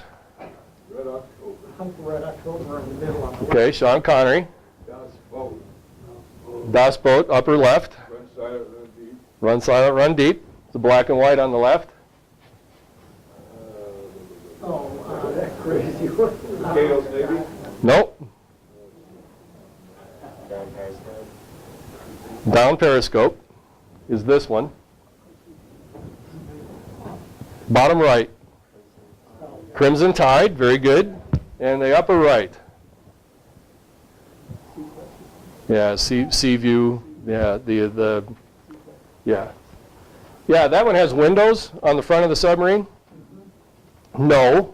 And we didn't have screen doors either. Okay. No, the way you listen on a submarine is by sonar. And this was amazing to me. I would go to, one of my close chief friends was the sonar chief. And no, the engine room is like 90 degrees, it's humid, and we're back there with our sleeves rolled up. And you go up into the sonar space, and these guys are wearing foul weather jackets and stocking caps, and it's really cold inside there. And that's why we called them sonar girls, okay? Which is not a friendly term on a submarine. They were the last ones to come on the submarine and the first ones to leave when we pulled into port, because all their gear would be shut down. The nukes, first to arrive, because we had to fire up everything so that we could independently go to sea, and the last ones to leave because we had to shut down said same plant and the reactor plant and so on. So, yeah, sonar girls was a good term for them. One night I couldn't get to sleep, and I was kind of roaming around the submarine, just hands in your pocket and thinking about home and doing those kinds of things. And Don Webb was the chief. He said, "Get in here and sit down." I don't know how they do this. They're looking at a TV screen with green lines that are cascading down. And those are noises that they're hearing out in the ocean. And I, yeah, sure. That's about what I knew. And he said, "Here, put these headphones on." And I did. And I started hearing whales talking. And we weren't going very fast through the water. And when you're out on patrol, you're given a box the size of the state of Montana. And while you're submerged, you stay in that box. And so that's what we were doing. And for just a few minutes, I sat there and listened to them sing back and forth to each other. And 5 minutes later, I was in my bunk sleeping.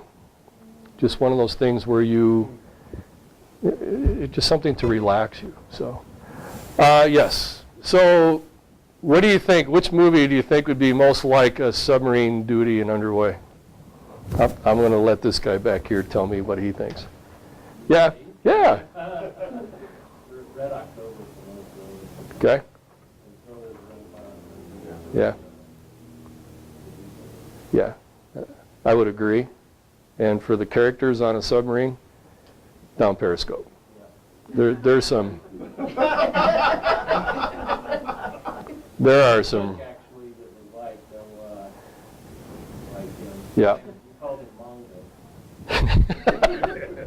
Mongo.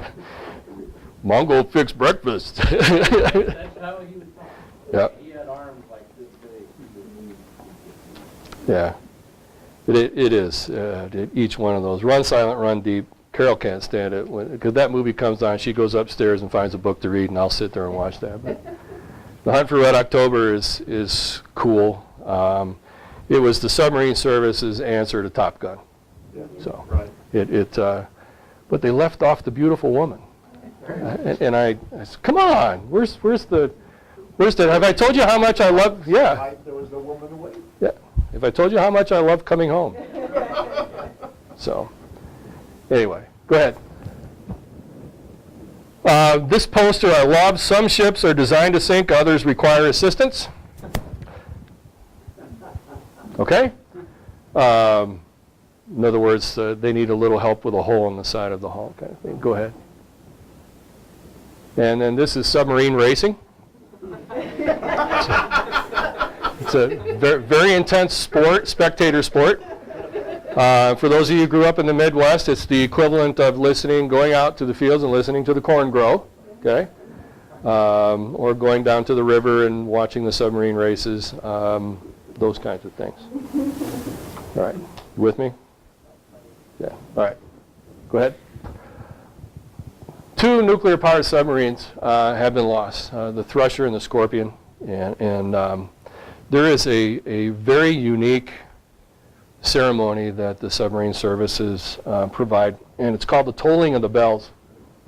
And what they do is they go back to the beginning of the submarine service, and it's really a cool ceremony specifically for the World War II submarines. And what they do is they ring the bell, and they'll say the submarine's name, and then they'll give you the casualties of what happened on that submarine. So they may announce the submarine name, and it will say all hands lost. And then they'll blow out a candle. And then they ring the bell, and USS so-and-so, all hands lost. And it's a very somber, but it just brings the history of the submarine service from its inception up to today. And that's one of those traditions that has not been lost as far as the submarine goes. And it's just a very humbling experience to sit through that. And just very cool. And when is that done? Usually at the submarine ball or some kind of special. There's a group of submarine veterans here. They meet in Arvada, and their chapter, they meet every Wednesday night. And unfortunately, my Wednesday nights are completely booked, but they, a bunch of old submariners that get together, they have dinner, and it's an association. And there's national meetings and local chapter meetings, and it's quite the organization. And I think if my Wednesday nights ever get to be free, I'll take the opportunity to go hang out with them. Yeah, and the submarine ball that they have. So it's very cool. And it is talked about on Eternal Patrol, because a lot of these submarines, the crews went down with the submarine, and that's why we say they're on patrol still today. So, okay. There you see on the lower right is the part of that ceremony where they're actually reading the names of the submarines and the bells. But the Scorpion and the Thresher both lost at sea, both nuclear power submarines. Go ahead. All right. A couple of things real quick. These are two models of the submarines that I have. This is the shadow box I got when I retired.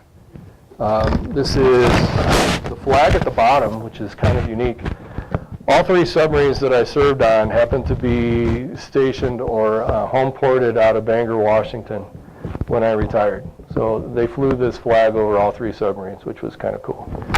And then the plaques are all the duty stations that I had, the medals, the chief's ranking, and so on.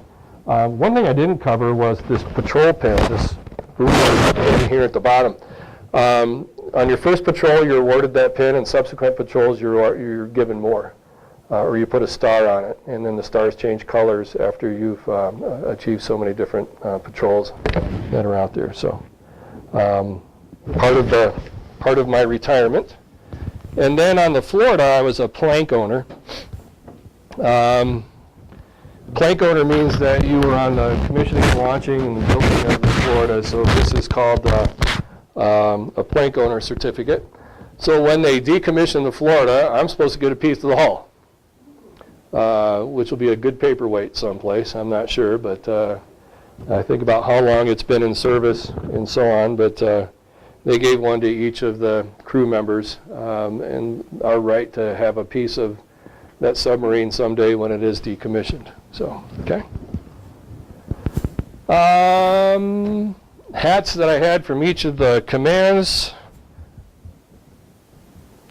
What questions do you have? What happens if somebody actually goes psychotic and they can't make it? The corpsman has this needle, and there's a fluid in there that will get that person to calm down quickly. Which brings up a good point. Medical emergencies do happen while we're out there. And the corpsman, oh, you're going to love this. So when we first went to sea on the Florida, we had a doctor and a corpsman. And later they decided all we really needed was a corpsman. I'm even afraid to say this because I know the people in this room. The first doctor that we went to sea with on the Florida was actually a gynecologist.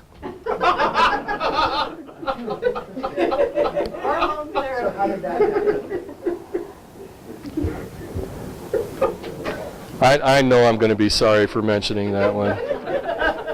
But yeah, his specialty, I mean, he was a doctor, but that's, I should just chew on my shoe for the next few minutes and not divulge anything. When people did get sick, or we had an emergency where somebody had to get off the submarine, we would make arrangements to get that person off if we needed to. There was an occasion, a chief in the engineering department, they found out that his daughter had cancer, young daughter, and it was, at that point, it had progressed to where it was really bad, and then we needed to get him off the submarine. So we broke off of patrol, we pulled into Alaska, and we put him on a tugboat, and we turned around and went back out to sea again. Young man's dad passed away, and we had to get him off the submarine. And same kind of thing, except this time it was in a helicopter basket, which was kind of interesting as well. So, yeah. So we could get people off. Yes? A little about communication while you're out? Yeah, I was just looking at this. Back in the day, before the invention of everything else, about every 2 weeks we would get what we call a familygram. And it's a piece of paper that looks just like this, okay? And Carol and I had an agreement that the first 2 words on any familygram that I got was, "Everybody okay?" From there, she could tell me the house burnt down, the dog died, the kids are in the hospital, broken legs, broken arms, whatever. It didn't matter. But all I had to read was everybody was okay, because you're anxious to get the communication, and yet you're, is everybody okay? Bottom line. And so that was the deal. And that was our communication. We could not communicate back home. And we would get 50 words or less on a familygram. And that was about every 2 weeks. And you could see guys floating around the submarine, and they're carrying their familygrams, and they're just really happy. And you go to your bunk, and there's not one there. And you want to talk about a letdown? All right, maybe on the next batch. And then you would get one. On the Parchie, the guys went as far as asking the wives what their favorite perfume was. And you could go to your bunk, and you knew that you had a familygram because you could smell your wife's perfume from your own bunk, or as soon as you walked into the bunk room, and you could, "Hi, hon," kind of thing. So. What was your favorite? She hasn't worn perfume, and I can't remember how long since then. I think it was Chanel No. 5, I think. So these actually came from them, that just wasn't a teletype or something, it was typed, because that was like a type. Yeah, I don't know how it was done. While we're at sea, we, at least on the Tridents, we trail a wire so we can passively receive information all the time. If you broadcast, then people can pick up where you're at. So we could trail an antenna wire, if you will, and listen in, and that's how we would get those. But, I don't know how they were printed. I guess I never really cared as long. Because that's how I figured that They would just spray them. Who? The radio men. Oh. Yeah, they had a list. Really? Yeah. No, I'm serious. Yeah. Huh. Covered all the bases. Yeah, it just made you homesick. Dumbest thing I ever did underway. I read the book Christine, Stephen King's book about the car that comes to life.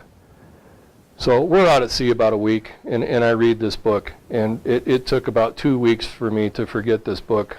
But all I could think of was how Carol's car was going to come to life and terrorize my family, and it was like, so I learned very quickly that I don't read horror stories or any Stephen King books while I'm out and underway.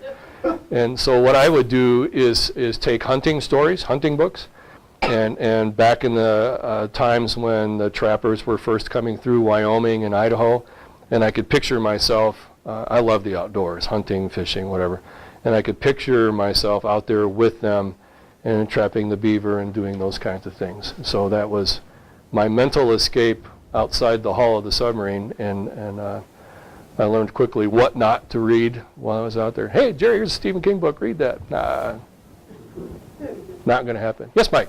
Kind of for both you and Carol, how did you guys kind of, when you came back from a deployment, you know, you're suddenly back in the picture. Yeah. You've been gone for such a long time. Right. You know, you're back for a period of time and then you're gone again. Yes. That's difficult for bandits to manage. The first couple of days back home was more confusing for the kids, I think, because Carol's been in charge. And usually about day 2 is when the kids start telling me all the things that Mom did while we were gone. And they would pass a certain section in the road and hey, Mom got a speeding ticket here. Okay? You know, Mom got pulled over by the police, or Mom did this, or Mom did that. So, I don't know, Hon, how did we do that? I don't know. You just, that was your life, so you just did it. It was a difficult transition for the first few days, then you got into it. And the funny thing about the Archie duty was that they would say they're going off to ski, you'd say goodbye, you'd set the kids up, and then you'd get really difficult because something wasn't right. And that would go on for a while, so you never really were sure that they were actually gone for good. Yeah.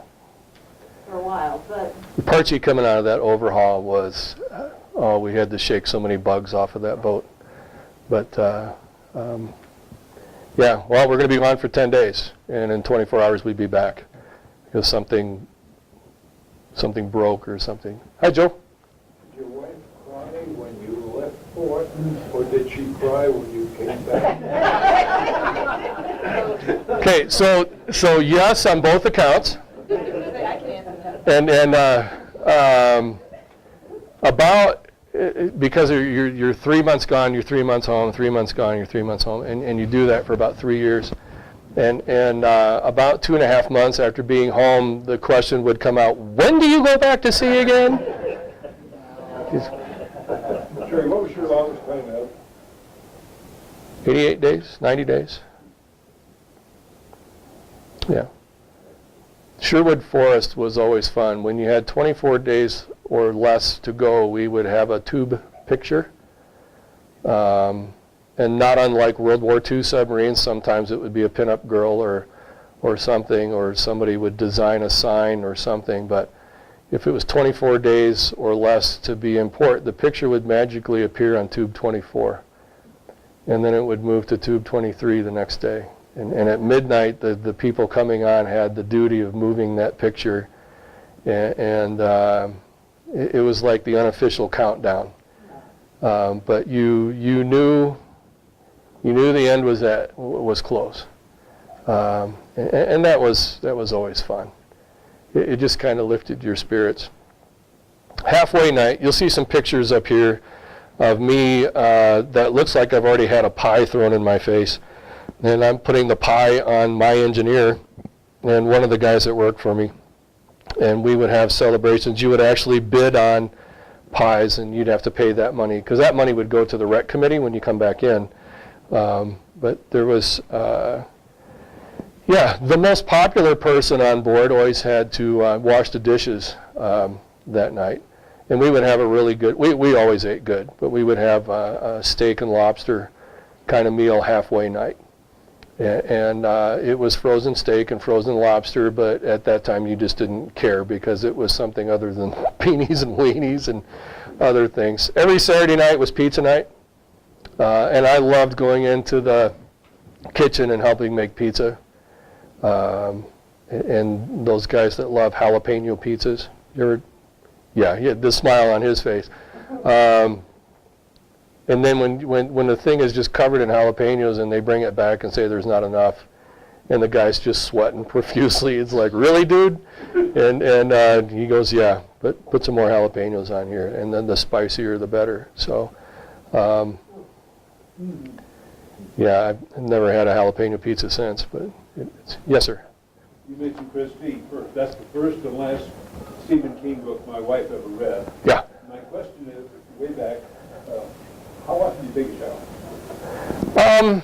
Did you take it off? Yeah, on the diesel boats, a shower a couple of times for the whole patrol was a luxury. On the submarines, you could shower every day. I would say probably every other day or so, depending on what you were doing and how stinky you got. You know, when you can't stand yourself, go take a shower kind of thing. Our showers were designed that you turn on the water, you get wet. You turn the water off. There's a button at the top. And you lather up, and you turn the water back on, and you rinse off, and then you turn the water off, and that's your shower. And you have to, what we would call anything other than that was called a Hollywood shower. And there would be consequences for people that took those. Because water is a very important commodity. And if the evaporator breaks, the evaporators are freshwater unit underway. If that breaks, showers are the first thing to go. Because it's more important to have water for cooking and for the engineering spaces for makeup water than it is for us to take a shower.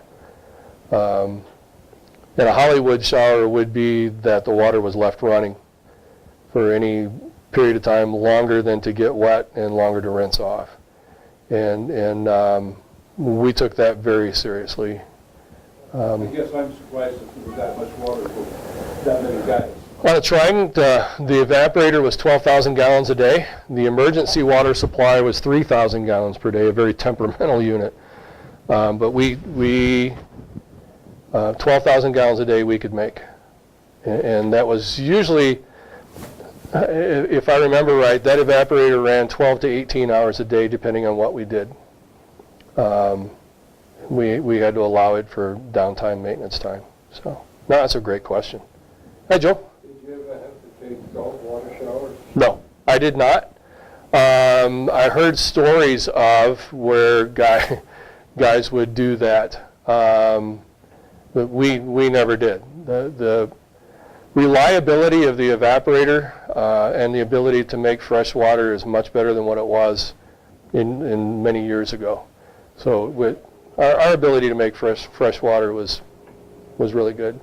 And that was one of the pieces of machinery that I was in charge of, and if I lost sleep out there over any piece of equipment that I was responsible for, that was the one. And I got woken up. In my career, I was woken up twice because that piece of machinery was down. And that's one of those where the captain expects you to stay up until it's fixed. And what had happened is we flooded out the evaporator, which means we got salt water on the freshwater side. And we just had to cook it out of there in order to get it done, but that took a couple hours to make that happen. So, yeah. Other questions? Could I ask your daughter? You bet. How was it? It really brought our family close together. It was like we were together, and have like a sense of honor that you don't probably have out here. Stop it. I really thought.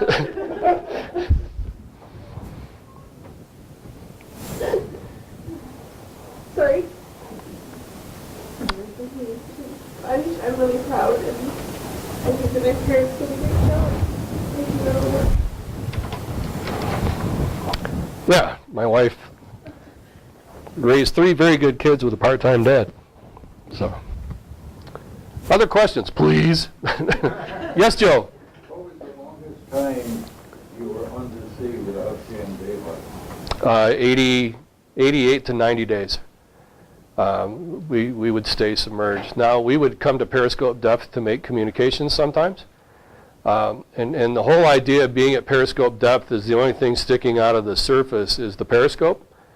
And the running joke is that if you broach the ship, the diving officer now becomes a pilot. Okay? And if you're not a very good diving officer, sometimes when you leave the ship, you get the Navy Flying Cross as an award for not being able to keep the submarine where it's supposed to be. And on these Tridents, that big flat deck on the back, it gets sucked to the top so easily. So you literally, if this is the surface, you literally have to go up at an angle like this to keep that flat surface away from the surface of the ocean. And because if you came up level like this, it would just pop right up. So part of the being the jokesters, yeah, we would give pilot awards to the diving officer of the watch who couldn't keep the submarine submerged where it was supposed to be. So I was privileged enough to be able to qualify diving officer of the watch while I was on the Parchie. And that had that big goofy thing on the front, let alone a really long nose compared to other submarines. And all that was a pain to keep at periscope depth. And I didn't do it enough to get the pilot's award, but I took her up to the surface, unfortunately, a couple of times. And on that submarine, being on the surface was very dangerous. So, yeah. Also, when a sub broke the ice at the North Pole, Yeah, yeah. how did they protect the periscope and the antenna? They're all down and underneath the protective covering of the sail. The sail's reinforced to break through the ice. Has a little round thing I saw too. Yeah. And then they take the fairwater planes that are part of that sail and they turn them so that they're flat and it almost looks like a rocket that comes up. Because if the planes were this way and you came up through the ice, you'd break them. So they turned them up like this. Then those edges are reinforced and the top of that, the sail is reinforced for it to be able to break up through the ice. Yeah. I said I never did that. I'm not much into winter camping, so I think I would have liked to have done that just on a different. The submarines that I chose for duty, the 2 ballistic missile submarines I chose because they had a routine schedule. Fast attack submarines would go out 6 months at a time, and they would leave San Diego and they would go to Japan and they would go to Hawaii and they would go to Australia and see all these places.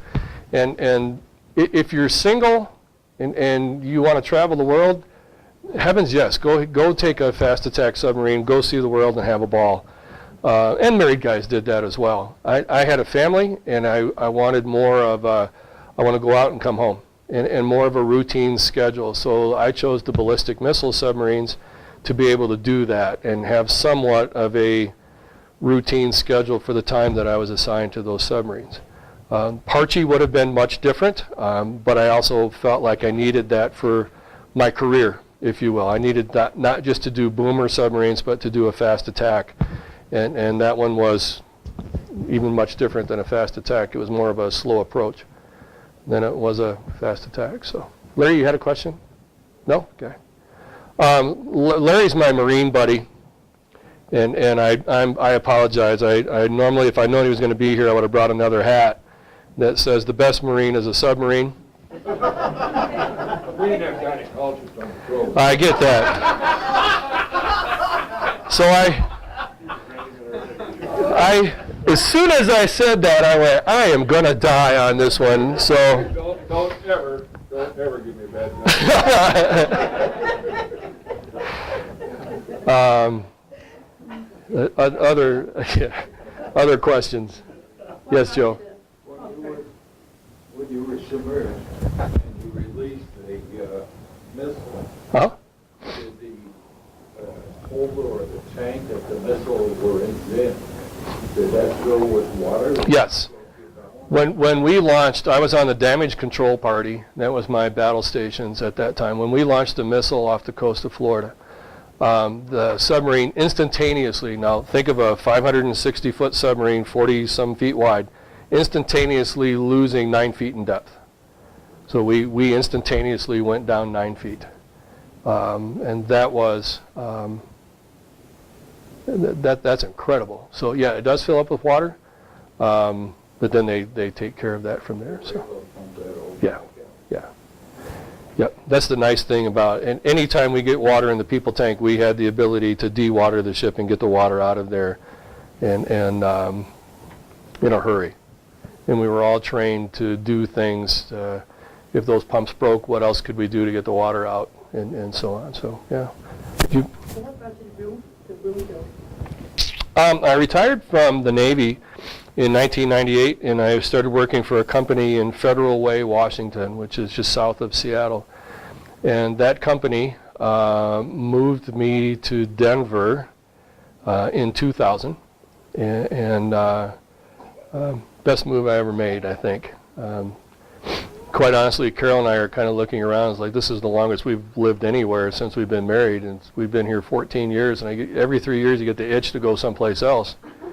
And she's managed to settle me down, and it's okay to put roots down now in doing that. But it was I was a training and safety manager for a nationwide company that installed underground infrastructure, fiber optics, everywhere. And so that's what brought me here, and I love Broomfield. This is a wonderful community, and later on when we moved here and I found out that this city was founded by veterans, and the veteran presence here has been so prevalent, and I didn't know that when we moved here, but what a cool side benefit this is to have that. So somebody else had their hand up.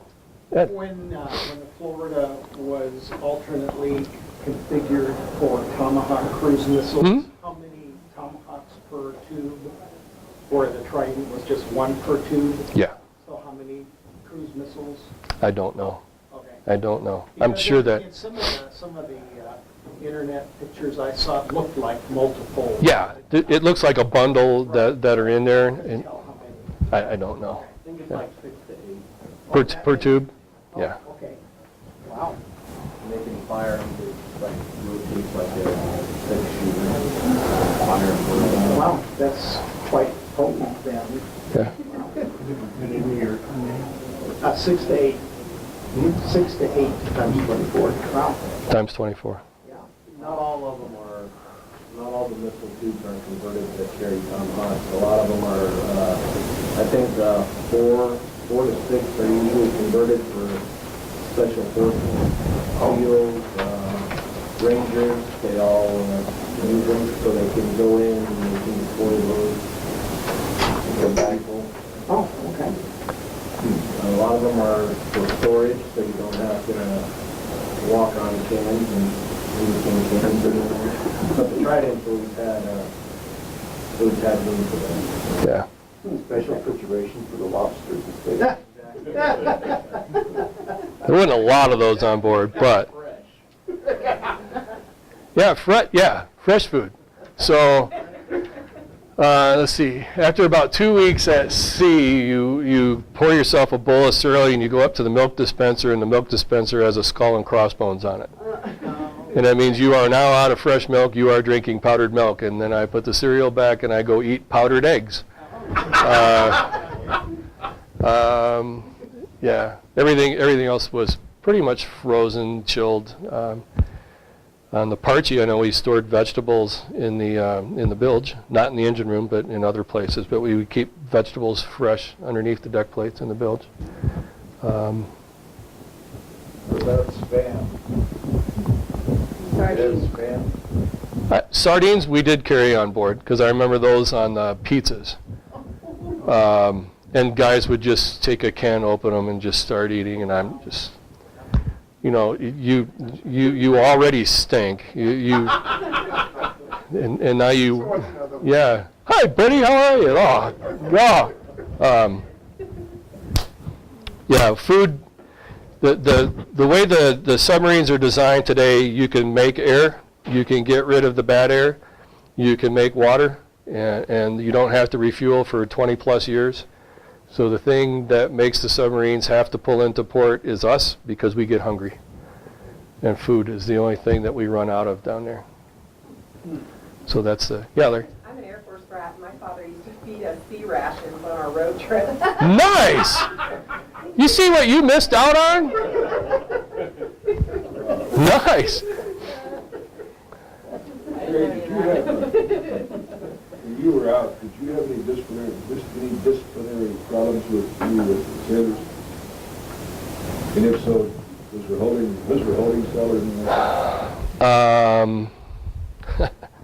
You brought back a fond memory. Not really. If we had to sedate somebody for whatever, the corpsman would take care of that. Part of the submarine initiation, this is the memory, part of the submarine initiation is when you get these, they get tacked on. Okay? So if this is somebody's chest and this is their Dolphins, you know, people, congratulations. Okay? These are pins. Okay? So ET3 in Nukeland, in the engineering spaces, basically made the comment, there's not enough machinist mates in this department to tack on my Dolphins and make it hurt. I didn't hear him say this because I would have told him about a gynecologist on a boomer before, but so a couple of days later he goes to the corpsman because his chest hurts. It's purple underneath there because when you throw out a challenge to people on board a submarine, they're going to answer that challenge, okay? And the pins had poked him in the chest, so it was bleeding a little bit, but basically it was black and blue and purple. And I had been a chief petty officer all of about, I don't know, 4 weeks, and I was in charge of machinery division. And so the corpsman had to report what had happened, and it's kind of a hazing incident, if you will. Not kind of, it's a hazing incident. And whenever you walk into the officer's mess called the wardroom and you see a green cloth on the table, you know something bad's about to happen because that's basically court-martial kind of stuff, captain's mast kind of things. And my division is on either side of the table, and I'm at this end of the table, and the XO's at that end of the table, and I'm getting probably the third best chewing out that I got while I was in the service. And then the captain came in, and in Navy terms, ripped me a new one as well, and asked me how much I enjoyed being a chief petty officer. And they dismissed my division, and then they really gave it to me, kind of thing. And I told my division to be in the engine room when I'm done. So I went back there, and this is about the same time Top Gun came out. And they said, so Chief, what's going to happen? And I said, well, do any of you guys have that number to that truck driving school? I may need it, which is one of the lines in Top Gun. And I said, I got off with a pretty good reprimand. I didn't tell them exactly what happened. I got chewed out. And I just, in no uncertain terms and some foul language, told them that if they ever put me in that position again, I would personally see that they were taken care of, kind of thing. So that was the time I got in trouble, because I was responsible for the people in my division, and rightfully so. So yeah, something I never want to have to happen again. And people at Wagner Equipment Company today, well, why don't you just go tell the owner of the company what you think? And I went, because I believe in the chain of command. And they don't understand what it's like to spend 20 years in the military or any time in the military and understand why you enforce the chain of command. And it's just what you live. You don't go tell the captain everything. You use the chain of command to make stuff happen. So it carries over to civilian life as well. I've run way over. I'm really windy, and you can tell I'm a professional trainer, so I'm sorry. We didn't even get to the videos I was going to show you what it's like to be underway today, so We'll play them later. we'll get a chance. Other questions? Oh, thank you guys. This was fun.